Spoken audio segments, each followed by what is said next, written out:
باس لە بارودۆخی ڕۆژئاوا و هەروەها هێرشەکانی تورکیا دەکەین و هەرچەندەکە ئامادەکاری بەردەوام هەیە بۆ ڕوبەڕووبوونەوە بۆ هێرشانی کە تورکیا بڕیاری لێجاوەکان جامیدات، بەڵام تورکیا هەڕەشەکەی یاخۆت باڵێن هێرشەکەی بۆ سەر ڕۆژاوای کوردستان بە شێوەیەکی مەیدانی دەست پێ نەکردووە. لەو بارەوە ساڵح موسلیم هاوسەرۆکی پێیەدە دەڵێت ئەو ئۆپەراسیۆنە هەڵوەشاوەتەوە لە بەرامبەردا مەزلوم کۆبانێ فەرماندەی گشتی هێزەکانی سووریای دیموکرات دەڵێت پێویستە بەر بە هێرشەکانی تورکیا بگیرێت چونکە تا ئێستاش مەترسیە و هێرشانە لاراجەیە. لە ڕووی نێودەوڵەتیشەوە تا ئێستا ئەمریکا و رووسیا لەگەڵ هێرشەکەنی گفتوگوی زیاترێمە لەم بارەوە دەکەین لەگەڵ میوانەکەمان فەتحوڵڵا حوسەینی ئەندامی نوێنەرەتی ڕۆژاوا لە هەرێم کە ڕاستەخۆ لە ستۆدیۆ لە لامان ئامادەیە. کاک فەتحوڵڵا بەخێر بێن. سپاس بۆ ئامادە بوونێت. کاک فەتحوڵڵا هەماهەنگی هێز و لایەنە سیاسیەکان بۆ بەرەنگاربوون و یاخود بۆ بەرپەرشدانەوەی ئەو هێرشانی کە تورکیا بەنیازە و هێرشە سەربازی بکاتە سەر ڕۆژاوی کوردستان لە چ ئاستێکدایە و چۆن هەوڵیانداوە کە لایەنە نێودەوڵەتیەکان تێگەێنن؟ یعنی بەڕاستی هێزێ ناودەوڵەتی هەموو لە ڕۆژئاوا هەن، هەموو هێزێ دنیا لە ڕۆژئاواون، هەموویانجی ڕۆژانە تاقیبەکەن، ڕۆژانە قسفەکی مدفاعی تۆباران ڕۆژانە لەسەر هەرێمی کوردی هەن، لەسەر هەرێمی ڕێبەبەری یاخوا سەر هەن. بەڵام ئەم وەکو کردار ئەم هێزێ ناودەوڵەتی کە خۆتبینن دامن بۆ مەسئلە سووری هیچ هەلوەستێکی جدی هیچ هەلوەستێکی بەهێز بەرامبەری تورکیا دەرنەچووە. تورکیا لە 2011 دۆسەیە سووریا کریا دەستی خۆی بەس تاقە تەنیا بۆ دەستکەفتەکانی کوردی ڕۆژئاوا نەبن، بەڵام کورد بوو ئەمرێکی واقع و دەستکەفتێکی گەورە بدەستی خۆ خستەوە. ئەمە شتێکی ڕوون و ئەشکرایە، هەم لەگەڵ پەیوەندیەوەوان لەگەڵ هێزە ناودەوڵەتی هەم لەگەڵ ڕێبەبەریە خۆسەرگە هاتیە ڕاگەیاندن. ئێمە بحاجة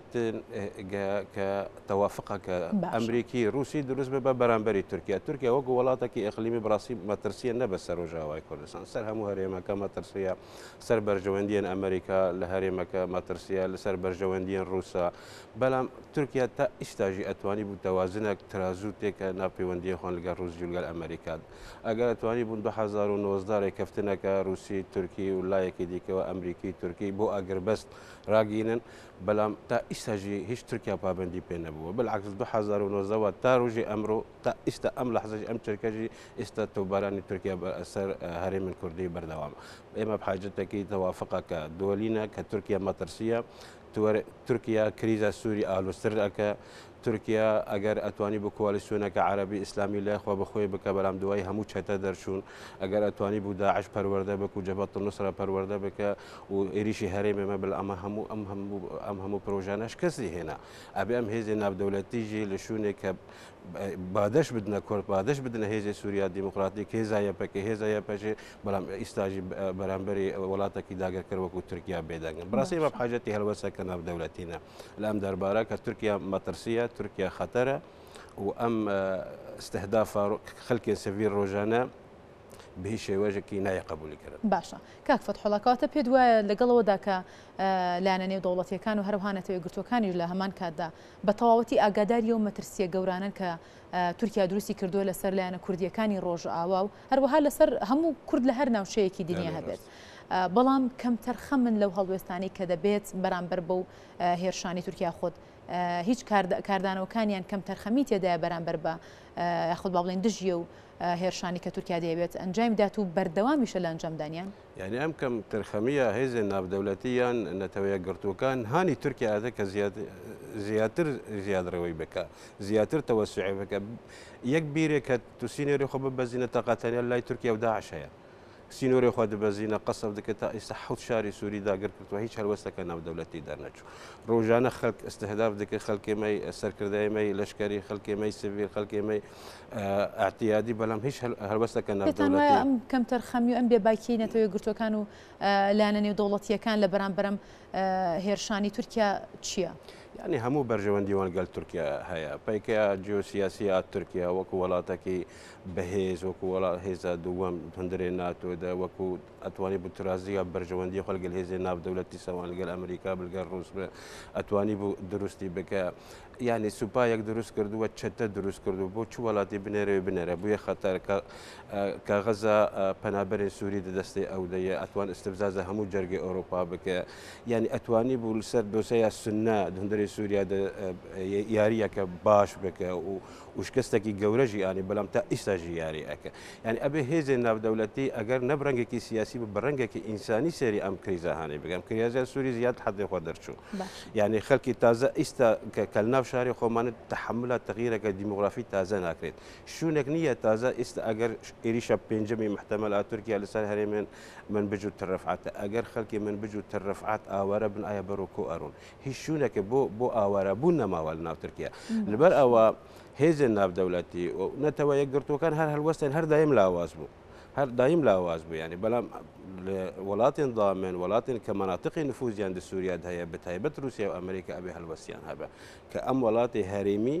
بووە مەترسیل سەر کریزە سووریا بووە مەترسیل لەسەر خاک ئەم کریزە هاانی ئەگەر تورکیا نەبووە احتیمالە لە جنێفا یەکەم تەسویە سیاسی بووە و هەموو تەواو بوو کریزە سووریا بەڵام تورکیا ئالوز کرد هم انتقام لكرد كر هم انتقام لرجيم سوريا ذكر وإستاجي بيك هالوس إستا مستعدة هم كواليسيون عربي إسلامي وشتين خول أشكري عايدة وان هميان بفرشة بس بو لا بوشي أسد دانشة يعني أم ولاتا أبي حدك براستي روسي أمريكي هالوستا كبا برانبري أم ولاتا كأم ولاتا داقرقرة دستيد خوينا سوري ده هي خلقي سوري ده هي خلقي كرد هي تغییرەکە دیموگرافی بەرامبەری چاوی هەموو خەڵکەکە کاتە دەکرێت هەڵوێستی کردداریان هەبێت نەک تەنها بەوتن و تەنها بە بەیاننامە و بەڕاگەنجاو بێت بەکل تاکید کردار هەبە لەبەر ئەمە تورکیا 2011 دەستی ئەم کریزە هەیە نابە هەلوەستێک دەربچێ ئەگەر خۆدبینە خۆدانی ئەپۆزیسیۆن ڕژیم رووسیا خۆدبینە خوددانی ڕژیم ئێمە ئەگەر خۆدبین وەکو ڕێڤەبەریە خۆسەر ئێمە پەیوەندیەکی باش لەسەر ئاسی لەشکری گەل هاوپەیمانی ناودەوڵەتی سەرپەرشتی ئەمریکا نابە هەلوەستێکیوان هەبە فەرەنسی بە ئەمریکی بەڕاستە يعني مواقفنا هالوستن در أتشن أبي استقرار بيتا باراستن بالأمانة تنها نوسينن تنها نوسينن يعني بو تركيا ناكريت تركيا هالوستي ناخوينا أبي تشتكي بكردار برانبري تركيا ببا كتو ولاتكي خطرة تو ولاتكي دعم بو تيرور تو احترام سينوري خناغره تو احترام دراوسي خناغره ام كريزه هاني ام كراسات انساني هم بسايا تركيا وسياسات تركيا باشا كاك فتح الله دزاينه ومترسيه لسر نكتنها لان كرديه كان ياخذ هذا كرديه كان كلا روج اواهن ياخذ له اما مترسيه لسر حكومتي سوريا لسر حكومتي دمشق لها مان كذا بوبي دزاين كحكومتي روسيا دولتي روسيا وهروها حكومتي دمشق بطاطي دجي وهرشانن كذكريت سر دكري بكريت سر سووریا باکووری سووریا هەروەها ڕۆژاوای کوردستان ئەگەر بەو شێوە باسی بکەین بەڵام لەگەڵەوەشدا حکوومەتی سووریا سوود لەم هێرشانە وەردەگرێت دەبێت لە ڕوویکی ترەوە سوودی هەبێت بۆ خۆی هۆکاری ئەمە چییە لە کاتێکدا کەمە هێرشێکە بۆ سەر وڵاتەکەی خۆی يعني بۆچی ئەو یارمەتی دەرنیە حکوومەتی دمشق سیاتی فلاوی نییە حکوومەتی دمشق ئێستا سوپایەکی نیشتمانی نەماوە سوپایەکی تەعافیە ئەگەر دعمەکە ئیرانی رووسی بۆ ڕێژیمە دیمەش نەبووە ڕژیمە دیمەش دوای 6 مانگ دەهەرفی و هەلدوەشە بەڵام ئەم دامێ هاانە هیچ ڕێژیم لەسەر قاچی خۆ بینێتە ئەم ڕۆژە و ئەتوانی بە هەلوەستی هەبە ئەگەر کاتی تورکیا یەکەم شار جەرابلوس داگرک شارێکی عەرەبیە ئەبێ هەلوەستێکی ڕژیمە سووریا هەبە دوای شاری باب شارێکی عەرەبیە داگر کرد هەلوەستی ڕژیمە سووریا نەبوو مارع داگر کرد هەلوەستە سووریا نەبوو اعزاز داگر کرد هەلوەست نەبوو کانتۆنا عافرین داگر کرد هەلوەست نەبوو ئەگەر تو خۆدانێ سیادەیە و تو خۆ دەبینە سەرۆکی هەموو سووریا نابە هەلوەستێک تو هەبە كسن كدعم أمر رژیم ئەکەن وڵاتێکی زلهێز وەکو رووسیا نابە هەلوەستێکی هەبە لەبەر ئەوە ئەمانە يعني اتفاقياتنا هەنە اتفاقياتنا رووسی تورکی زۆر هەنە يعني ئیرانی تورکی چۆن تورکیا و ئیران دایم ناکۆکن بەڵام ئەگەر لەسەر هەندێک مەسائلژی یەکسەر ڕێ دەکەون و ئەتوانن بەرژەوەندی خۆ بپارێزن لەبەر ئەوە هەلوەستا ڕێژیم هەلوەستەکە لاوازە بەڵام لە ئەم ئیریشا پێنجەمی محتەرمە یەکەم جارە هەلوەستەکە سیاسی ڕێژیمی ئەسەد دەرئەچە کە ئێمە خۆ دەپارێزن بەرگری لە خۆ ئەکەن لەبەر ئەوەژی بەرگە ئەم مناطقی محتەمەل ئێریشا پێنجەم دە مناطقی نفوزی رووسی و ئیرانیە لەبەر مناطقی نفوزی ئەمریکیە بەڵام لەبەر کەڕێکەفتن لەسەر ئەوانیە ئیستا ئەردۆگان بە ئەم کاتەدا مناطق نفوذي أمريكي ومناطق جير دسالات ريفابريا خسر وهذا سوريا ديمقراطيك روجانا بردمانك اللي برد خواز إجا برنجة كدي كتغيير كديموغرافي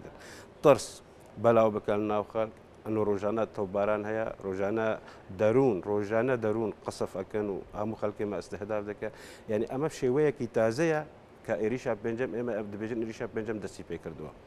دەستی پێ کردووە لای تورکیا بەڵام بشێوەیەکی دێ کە کاری بە تەغیرەکە دیموغرافی بەڕەنگی قسفەکە مدفعی ڕۆژانە و بڕیا دەروون کە کاری بە خەڵکێمە شوونێ خۆ و زێدی خۆ بجێبێن. باشە هیچ خاڵێکی هاوپەش لە نێوان هێزەکانی خۆسەر لەگەڵ حکوومەتی دیمەشقا هەیە بەرامبەر بەم هێرشانە؟ بەڵێ بەڵێ هەندێک شوون سوپای ڕێژیم بەلاو بووتەوە بدعمەکە رووسی ئەو ناوچانە کوێن؟ یعنی ئەتوانین بلێژم مناطقی سینۆرینە مناطقی سینۆرینە لەبەرگە ئێمە تا ئیشتاژی ڕێڤەبەر یا خۆسەر نەداوای پەرچەبوونە لە سووریا کردووە و نە پرۆژامەیە ئەنفیساڵە لە سووریا و نەخشەیە سووریا دابش بکەن ئێمە تا ئیستاژی خۆبین بەشێک لە وڵاتە و معنینە بە چارەسەریە سیاسی هەندێک کارێم کە سیادە هەیە سیادە مافێ سوپایە سووریا کە لە ژێر دەسەلاتی ڕێژیما دیمەشقە کە بپارێزە وەک جنەرال مەزلوم عەبدێک گۆ کە سوپا دو ئەلتەرناتیفی هەیە یان بەرگریەکە یان ڕادەکە بەڵام ئەمانە هاتنە بۆ بەرگری بکەن و ڕۆژی ئەم سۆزەدانە کە ئەم جارە خۆیانژی هەماهەنگی ئەوان باشە بە لەگەڵ هێزە سووریا دیموکراتیک و لەگەڵ سوپایە ڕێژیمە ئاساد کە ئەتوانی بنسینۆری وڵاتێمە پارێز. باشە کاک فەتحوڵڵا دەنگۆیەکیەوە هەیە کە ئۆپەراسیۆنی سەربازی لەلایەن هێزەکانی خۆسەر یاخۆ هێزە کوردیەکانی ڕۆژاوەوە بەرامبەر بە تورکیا ئەنجام درابێت هیچ بابەتی ئەو تا چەندم دەنگۆیە ڕاستە؟ ئەمە هەموو ینی بیانونە تورکیا بخە ڕاگەاندنی تورکیا ماکینە علامی تورکیا ڕۆژانە ئەم تشتانە دەکرد بەڵام کەسێک سینۆری خۆ لەگەڵ تورکیا پاراستیە هێزە سووریا دیموکراتیک کەسێک کە بەرگری لە خۆکردە خەڵکی خۆ پاراستی هێزە سووریا دیموکراتیک کاتەوە بۆ بەرگریانەش کە لە وڵاتەکان لە ناوچەکان لە بیئەکانی ئەکەن ئەوە بە ئۆپەراسیۆنی سەربازی لە قەڵەمیەدات بەکل تاکید تورکیا هەموو تشت ئەکە بەس کە ئێمە بکە قفص الاتهام ده بەڵام ئێمە مە بەرگری خۆکردە و هێزە سووریا دیموکراتیک هێزەکە بەرگری لە خۆ ئەکە نەهێرشکارە سەر هیچ وڵاتێک نەر سەرکەسە و سینۆری خۆشی نابەزینە یەک جغرافیامان هەیە یەک نەخشەمان هەیە ئێمە ئەوە ئاپارێزن و خەڵکی خۆ ئاپارێزن نەدبن خەتەر سەر کەسێک و خەتەری کەسێک ژیر سەرخۆ قبول ناکەن. باشە کاتە کاردانەوەی هێزە کوردیەکان ئەگەر هاتووەم هێرشەی بکەوە باسی هێرشی پێنجەمی تورکیا بۆ شێوێ ناوی دەبن ئەگەر هاتوو کردیە سەر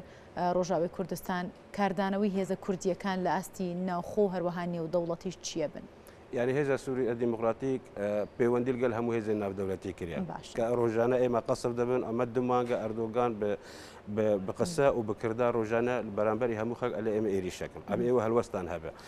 ڕێڤەبەریە خۆسەر بە هەموو شاندەیە خۆی سیاسی و دیبلۆماسی هەموو وڵاتانی ئەوروپیژی ئاگادار کردەوە خۆمانژی هەموو خەڵک ئاگادار کردەوە کە ئەبێ هەلوەستێک بەرامبەری تورکیا هەبێت تورکیا ئەکە تورکیا ئەتوانن مغامرەیەک و مقامرەیەک تازە بکە حتا گلۆپەک سەردە ئەمریکا وەرگرن ڕوس وەرگرن لە ئیران وەرگرن ئەبێ مقامرەك بگلبەر ئەردۆگان حوجەداری دیارە هەڵبژارتنێ داهاتوو تورکیا حوجەیە کە ینی خەلاتێکی بۆ ملەتی خۆ بگو هەموو دەزانن ڕێژیمە تورکیا وەکو ملەتی تورکیایی هیچ فەرقیان نییە هەموو بڕنگێکی شۆفێنیستی بیرەکەن هەمویان بۆ قڕکردنا ملەتی کورد بیرەکەن جینۆسایدەکە سیاسی لە باکووری کوردستان هیچ هەلوەستێک نە پارتیان ئۆپۆزیسیۆن هەیە و نەل پارتیا دەسەڵاتێ حتا لە خەڵکی سپیجی هەلوەست نییە هەمویان چەپلە لێ ئادن ئەگە کوردێک بکوژی یا کوردێک زندانی بکە لەبەر ئەوە ئەبێ هەلوەستەکە واضح و ڕوون هەبە و هێزێمە نەدانیشتنە و شاندەی مە سیاسی و دیبلۆماسیش دانەنیشتنە ئەبێ هەلوەستەکە هەبە ئەگەر هەلوەستێک نەبژی خۆبریار لە هێزە سووریا دیموکراتیکەیە کە بەرگری لە خۆ بکە و هیچ نەهێلە ئەم عێریشە هەانێ نەجەحات بینە وەکو چۆن کە عفرین داگرت بوویان سەرێکانیان گرێت. باشە کاک فەتحوڵڵا دەزانی کە هێزی یاخود با بڵێن گروپی تیرۆریستی داعشیش لە ناوچەکەیە هەیە گەر هاتووەم هێرشانەی تورکیا کرایە سەر ئەم هێرشە چڕ و گەورەی تورکیا کرایە سەر ناوچەکانی ڕۆژاوا هێزە کوردیەکان دەتوانن زیاتر سەرنج بخەنە سەر کام لایەنی دەتوانن لە دووبەرەوە شەڕ بکەن یاخود دەبێت سەرنج بخەنە سەر لایەنێک و سەرنج بخرێتە سەر هەر لایەنێک و بیانەوێت ینی ڕوبڕووی هەر لایەنێک بنەوە لەم لاوە دووبارە دەبێتە هۆیەوەی کە هەلێکی دیکە بێت کە گروپی تیرۆریستی داعشیش دووبارە هێرش بکاتەوە کەواتە دەکرێت بە چ شێوازێک ڕوبەڕووی ئەم هێرشانە ببرێتەوە کەسە هیچ پلانێکی هیچ ئامادەکاریەکەیە کە بۆی بتوانێت لە بینی ئەم دوو شەڕەیە ئەم دوو گروپەیە بەرگری بکات یان هێزە سووریا دیموکراتیک هێزن هەوپەیمانان و سەرپەرشتی ئەمریکا ئاگادار کردووە ئێمە نەتوان سەر دووچە پەرشەرکردن و پێش 2 هەفتە هێزە سووریا دیموکراتیک ئۆپۆراسیۆنە خۆی دژی خەلایەن نووسوی داعش وەستان کە ئێمە ئامادەکاری بۆ شەرێکی تازە دەکەن ئێمە نەتوانن بەرگری دووبەرەوە شەڕی بکەن و پێش ئێستاژی تەجروبێ مەلعەفرین هەبوو ما داوا کرد هێزی ناودەوڵەتی دەخۆ بکەن بەر ئێمە نەتوانن لە عەفرینجی شەر بکەن و لێرەژی لێرە زۆر بەرامبەری داعش شەڕی بکەن بەڵام تورکیا هەر ئامانجی ئەوەیە یعنی هەر تەدەخۆلێک بکە داعش زیاتر استراحاتی خۆیان مالی خۆڕێک دەخە بەڵێ بكل تأكيد يعني مالی خۆڕێک دەخە زیاتر خۆ تا ئێستاژی بدەهان حەزاری داعش لایمانە تا ئێستا هێزە ناودەوڵەتی بەرەنگێکی مەسئولیت نزیکی ئەوانە نەبوونە یعنی پلانە تورکیا و پلانە داعش یەک پلانە خەتەریەوەن یەک خەتەرە بەڵام تا ئێستاژی ئێمە بەحاجەتی ئەو هەلوەستێن بچووک نین ئێمە بحاجەتی کردارەکەن لە ئەمریکایان و هەوپەیمانان کە بێژن ئێتە تو بەشەکە ناتۆ ئەبێ هەلوەستی وانجی بەرامبەری باشەکاتە هیچ هەلوەستێکی کرداریان بەرامبەر بە گروپی تیرۆریستی داعش و یاخود لە دژی هێرشەکانی ئەوانیش نەبووە جگەلەوەی کە باس لەوە کرد کە ڕەنگە ڕێککەوتنێک اتفاقێک لە بینی لایەنە نێودەوڵەتیەکان و هەروها تورکیادا هەبێت بەرامبەر بەو هێرشانی داعشیش هیچ هەڵوێستێکی کرداریان نەبووە يعني برامبر داعش نابي هم هاجي كباش ابو تا استاجي اخر يعني تمرد داعش لسجن سيناء على حسكنا هم هاجي كباش بين هذا سوريا الديمقراطية وهيزن هو بيمانان هبو بلام تركيا هر جمجولك لهريمي خومان بك او لصالح داعش بۆ ڕێخستنی داعش بۆ بەهێزبوونی داعشە لەبەر ئەوە هێزە سووریا دیموکراتیک ئەو هەموو هێزی ناودەوڵەتی دایە بەر مەسئولیاتێوانی سیاسی ئینسانی لەشکری کە ئەرکی خۆرابن بەرامبەر تورکیا تورکیا ئیدی خەتەرەکە گەورەیە لەسەر خۆمان هەرێمێمە دبەزینە هەرێمێمە ئارام دکە و شوونێکی دیژی دامەکە معنەوی دەدا گرتیان داعش کە لە سنجنەکانی ڕۆژاوای باشە کاک فەتحوڵاوەکو دوای پرسیارە گەر لێت بکەم ئامانجی تورکیا بە تەواوەتی لە ناوبردننی کوردە لە هەر شوێنێکی دنیا بێت جا لە ڕۆژاوا بێ لە هەرێمی کوردستان بێت لە هەر شوێنێکی دیکەی دنیا بێت مەترسی گەورەی خۆ باڵین ئەو ترسە گەورەی کە لە تورکیادا هەیە لە لای ئەردۆغان هەیە ئەمە بێگومان لە ڕابردوشدا بە هەمان شێوە بووە ئەو مەترسیە گەورەیە چییە کە کورد دروستی کردووە لەسەر تورکیا و لەسەر تورک بە گشتی يعني شوفي نشتي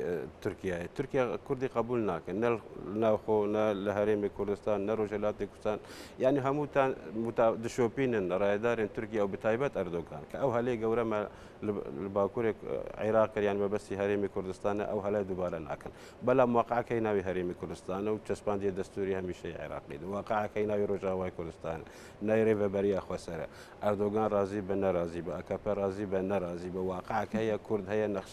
نقشين تازه رسم ابن ملامحي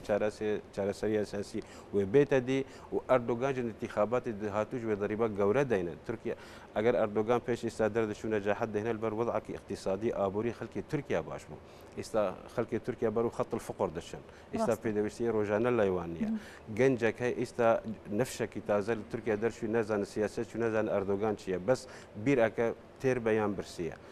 ئایندەی هەیە یان نییە ئەو هەموو خسارات و ئەو هەموو شەڕ 11 ساڵ تورکیا شەر دەکەێت یا هەموو خساراتەکە لە میزانیا وزارەتە بەرگری تورکیا لەسەر حسابی ملەتن تورکایە ئەو هەموو جینۆسایدا سیاسی دەرحەقین ڕایدارن هەدەپا و بەدەپا ئەمە هەموو نەخسارەتەکە بۆ يعني بروجيه ديمقراطية أردوغان ادعاء ناو تركيا يعني أما هم خسارة تركيا استنزاف دبا لدروي تركيا شر أكل ناو تركيا شر أكل لهريم كردستان شر أكل لليبيا شر أكل لحموشون شر أكل تركيا خو استنزاف دكا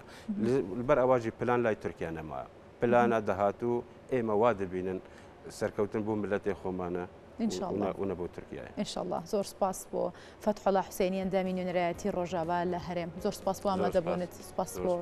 كنا بخير هاتي دوباره